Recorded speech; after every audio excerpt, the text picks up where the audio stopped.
ગુજરાત સરકાર દ્વારા આજરોજ ગીર સોમનાથ જિલ્લામાં બે ડ્રોઈંગ ગાડી મૂકવામાં આવી હતી, જેથી કરીને અનેક રોડ ઉપર આડેસર પાર્કિંગ જોવા મળી હતી. તેના ઉપર પોલીસ દ્વારા ખાસ ઘોષ બોલાવવામાં આવશે. આજરોજ બે ડ્રોઈંગ ગાડીનું નગરપાલિકાના પ્રમુખ પલ્લવીબેન જાની દ્વારા રિબિન કાપીને ઓપનિંગ કરવામાં આવ્યું.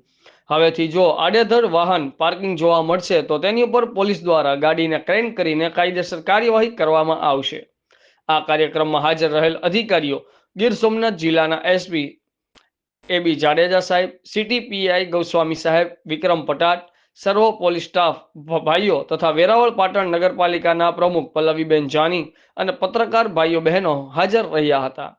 Bureau chief Sanjaybhai Rathod, Azad media live, Gir Somnath. Two wheeler માટે એક ફોર વ્હીલર માટે બે ક્રેન આજથી શરૂઆત કરીશું અને નગરપાલિકાના સહયોગથી ફૂટપાથનું ડિમાર્કેશન થઈ ગયું છે. જે લોકો એ સિવાયના જગ્યાઓ પર પાર્કિંગ કરી રહ્યા છે અને ટોઈંગની કાર્યવાહી આજથી ચાલુ થશે.